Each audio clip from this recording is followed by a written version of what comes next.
B2B Cambodia, the portal for business use in Cambodia. So switching back to tariffs a little bit, we talked about how now the tariff rate has dropped to 19%, which is miles better than what was initially announced back in April, of course.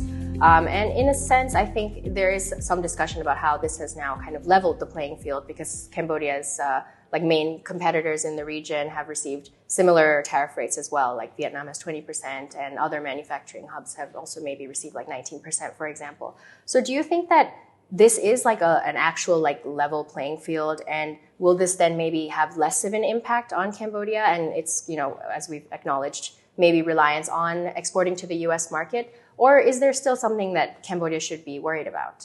Going back to April when the tariffs were first announced, we had Cambodia with 49%, I think the highest or at least one of the highest in the world, right? So there was a huge shock in the market here. So the feeling among many businesses here was that we were going to become completely uncompetitive overnight and investment was just going to flow out of the country.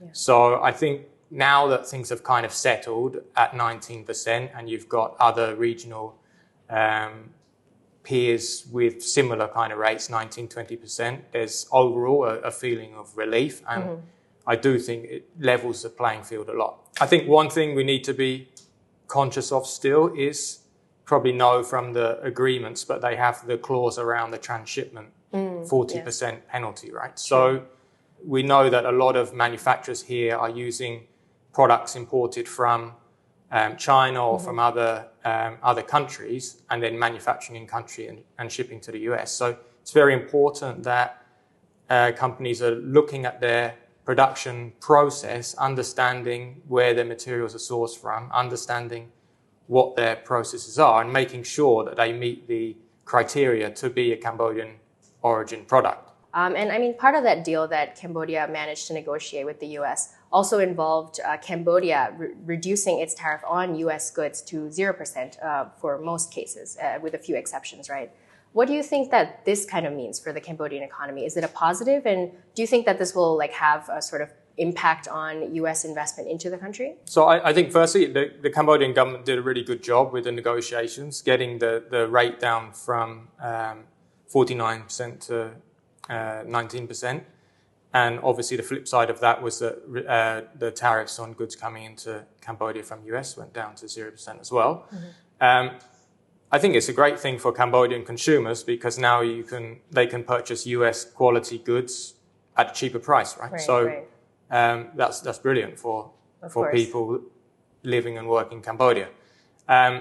For US investment in Cambodia, I guess we'll just have to see because there's a lot of considerations that drive a business wanting to enter into the market, right? So it may have some impact, but I think we'll have to wait and see what happens. But in terms of looking to where Cambodia can see other markets that have potential, of course, people talk about Europe, for example, or other Western countries like maybe even Australia.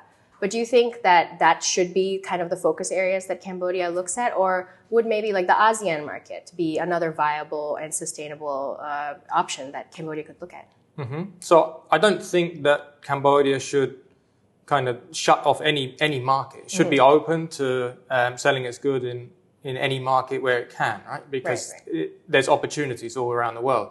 I do think ASEAN has a very good potential because has a huge middle class that's growing up. The purchasing power of the countries within ASEAN is growing rapidly. So it can be expected that there's a lot of potential for exports to grow in the future if we can produce the right products and focus at the right markets, right? Within this region, there's a lot of opportunity. So I think definitely it's an area we should be looking.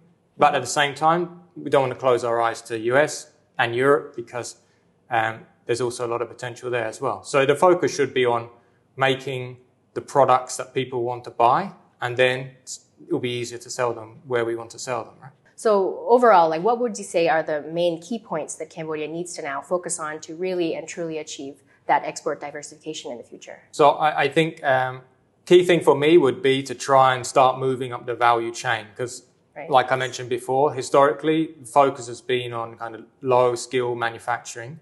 If we want to be able to sell into different markets, different products. We obviously need to build the breadth and quality of products that we can produce. So to do that, I think there needs to be more investment in education, upskilling the workforce, more action or approaches on bringing in investors into the country, which, again, the CDC have been doing a really good job of doing road shows overseas. Investors are sometimes concerned about things I mentioned before, like the cost of electricity, the cost of logistics, some of the lack of transparency in the processes of operating here.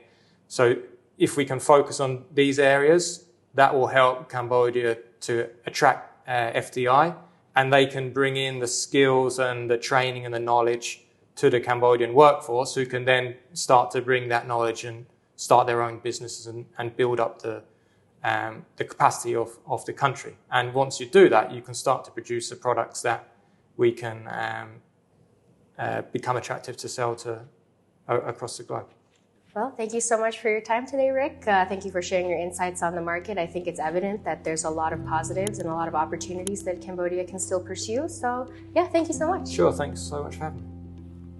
You've been with B2B Cambodia. Thanks for watching. Join us next time as we continue to bring you more news, updates, and developments from the business community in the Kingdom of Cambodia.